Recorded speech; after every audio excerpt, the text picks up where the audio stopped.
Hello, hello, hello. This is a special reading that I'm doing for Aries. Hello, Aries. This is Adrienne Obi, Capricorntigress of astrology.com, and I'm coming to you with this special reading for the month of April. And I'm actually doing you guys in March for April because I wanted to do this for you. There's a lot going on in April, so I really didn't want to wait too long before I got the message to Aries, since it's your birthday month. And happy birthday to all of you Aries out there. So let's go ahead and get things started. There's going to be a great deal of emphasis for Aries in the month of April, really with the 12th house and the first house. It's just, and the 10th. So most of the emphasis is going to be right around that first house, that second house, the third house around there. And then there is going to be some shifting that's going on in Capricorn during the month. So, it really all kind of starts today for Aries, because as of March 20th, the moon is actually going to be full today in just a few minutes in Libra. We're already, I think the sun has already gone into Aries, and now we're going to have that full moon in the early degrees of Libra that opposes that Aries sun. And so that is on March 20th. But the crazy thing is that on April 19th, there's going to be a second full moon again in Libra. So this is just a taste of what you're going to be experiencing. And I think throughout all of April, the emphasis is really going to be on the relationships. It's going to be on you versus your relationships, on you versus your partner, on you versus your business partnerships, on you versus your enemies.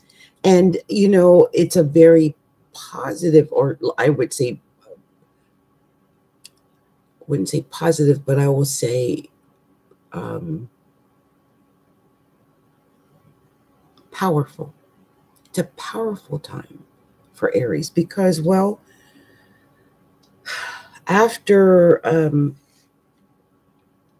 the 20th of, now, today is the 20th.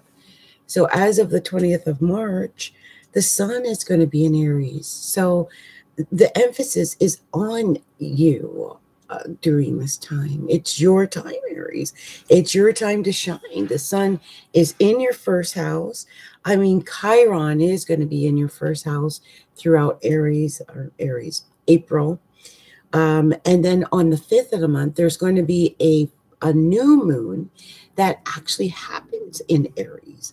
So that new moon is going to be in your first house. It's an indication of possible new beginnings for you as an individual, for yourself. And also throughout the month, you're going to have Mercury and Venus going into the first house as well. And so there's going to be a great deal of emphasis on the you that is you. It's on being more assertive and getting back into yourself and starting new things and new projects and pioneering new ways of taking care of yourself, and maybe making a plan or some type of commitment to yourself, maybe for Lent or whatever, I don't know, but to take care of yourself and to really get back to you. I can see you becoming more attractive and more sexy. I mean, Venus is in your first house right now. And so that's really what it wants to do. There is some emphasis in the 12th house because Neptune is there. And of course, there's going to be that, that's just dreams, I think. And I think you're going to be fine. As of the 20th, because I'm doing this on the 20th of March, Mercury is still retrograde in Pisces in your 12th house. So there could be some secret things that have been going on in that area. And it's all going to come to the forefront, I think, in April, because there's going to be so much emphasis on your first house. It's all going to be on you. Now, Venus is going to be in your 11th house of hopes and dreams and wishes and friends and groups and associations. I can see you really getting along with people, especially in clubs or groups or any type of association you belong to. You'll probably have fun with friends on Facebook or Twitter, or Instagram, Pinterest, stuff like that. And, the thing about April is that April is a setup month for a lot of changes that are going to be happening in the future months. It all kind of goes down in April. And you being an Aries, almost like you're the fire starter that gets things going and get things moving. You're going to experience some changes in your money, possibly the things that you possess and own, because Uranus is there, and so is Mars during the month of April. So you could feel that. The North Node still sits in your 4th house. That's your family and your home life and your security and the things that make you feel secure. But, as I mentioned, there is going to be that full moon in Libra on the 19th of April. And so that's going to be in your partnership house. That's going to be opposing you, Aries, as an individual. So you may feel that. On the 10th of April, Jupiter goes retrograde in Sag. And that is major because that's the 9th house. You may find that your philosophy of life might even start to waver or change. You may feel different than you felt before, and you may feel that things aren't exactly what you thought they were, and you could be just changing your whole dynamic on your dogma and how you believe and how you think about things. It could be an indication that it's not a good time to travel when Jupiter is retrograde in your 9th house. And I would also be careful of any legalities or anything that has to do with government or the law. It also probably wouldn't be the best time to get married either, with, it retrograding in the 9th house. The other thing I wanted to mention is that on the 20th, the sun does go into Taurus, and that's your 2nd house. And then on the 20th, Venus does go into Aries, which is your 1st house. So like I said, that Venus and Mercury and the sun and Chiron, that's all going to be in your 1st house as of the 20th. The sun is going to go out of your 1st and into the 2nd, along with where Uranus and Mars has been. And so you're going to have some emphasis in the 2nd house of money. The emphasis is on what you own and what you possess and what you have to give. And I guess what others have to give, no, what you have to give to others is what the emphasis is going to be. And you'll feel that with Venus and Aries. You might feel more loving, more giving. You might feel that. Now, a couple of big things are happening, though, in April. And so I want to go over them because I think they're going to end up affecting you in the long run and for a long period of time. And that is that in the month of April, Pluto goes retrograde in Capricorn on the 24th of April. And it's going to stay retrograde until October. And so this is major. It doesn't go direct again till October 3rd. And so this is up in your 10th house. If you've been feeling extra powerful and things in your career, just note it might be a big screech like, when Pluto goes retrograde. But as if that wasn't enough, that Pluto is going retrograde, then on the 29th, Saturn too goes retrograde in the sign of Capricorn in your 10th house of your career. And so you may feel that your career, your reputation, your ambitions, your desire to even do things may feel thwarted after, in the late days of April when Capricorn and Pluto go retrograde.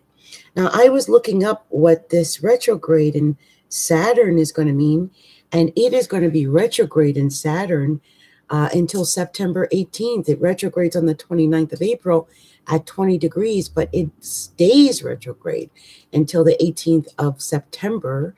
And then it doesn't go direct until the 18th of September. And when it does, it'll be back to 13 degrees of Capricorn, which upsets me deeply, but it means it's going to affect a great deal of you Aries, because that's a natural square to Aries. And that's a square coming from the top of your chart, the pinnacle of your chart. It's telling you to revive and renew and review things going on with your reputation, your image, and your career.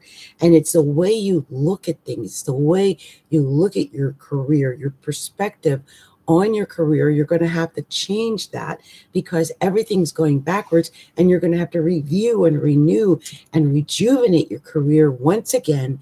And this could feel heavy. It could just feel like it's a lot of responsibility. You might have to work long hours and stay doing late nights and things like that. You might feel like you lose your motivation. You might not even want to go to work, or not feel like you want to be in the career you're in. And you're really going to feel this because Jupiter, which is in your 9th house in Sag, is also retrograding. So all three of these planets are retrograding up at the top of your chart. Jupiter being your happiness and joy and, learning and education, that's going to be retrograding. So you may not even feel a desire to learn or to grow or to do anything more than what you've already done. And that could be a problem if you say have to go back and get more education for your career, or you have to get a degree, or you have to get a certificate, or you have to attend a webinar or a certain course for your career. It could really turn to a problem for you. But just know that even though you're feeling this drop in your ambition, and you just don't feel like you just lose your energy altogether, and you just feel like you want to slow down. And, I hope you don't do anything that could thwart your career or hurt your career or cause you to lose your career. So please be aware that this is a major focus, like major, because all of these planets that are going retrograde are going to be retrograde for a long time. And I think Jupiter is going to be retrograde until June. Saturn's going to be retrograde until September, mid-September. And Pluto is going to be retrograde until the 3rd of October. So these are major, major occurrences. And don't feel bad. Don't put yourself down or beat yourself up, because I know how Aries love to win, and you love to conquer things, and you love to be on top. And it could be really frustrating. I mean, if you suddenly feel like you can't win and you can't get on top, and everything that you're doing doesn't seem to measure up after a while, then that can really start to bother you. Just know you've got about a month before all this happens. I would get all my ducks in a row with my career and with projects I have to work on, and things that I need to edit and restructure, all of that. I would get my ducks in a row now, because by the 29th, when Saturn does go retrograde, it's going to be too late. You'll be in the heart of it all, and it's just not going to feel pretty. Overall, though, Aries, you're going to be okay, I think, for most of April, because the sun is going to be in Aries, and then Venus, which is pleasant, is going to be there, and Mercury is going to be there. So, yeah, you might have to deal with some old issues, some old pains or hurts, because Chiron's in Aries too. But it's telling me it's a time to assert yourself and to heal whatever is holding you back, and to be more you, and to let yourself express yourself. And, I always want to pull out this old red blonde wig whenever I do my readings for Aries. And I think it's because it reminds me of the fire and desire that most Aries have to do things and to get things accomplished.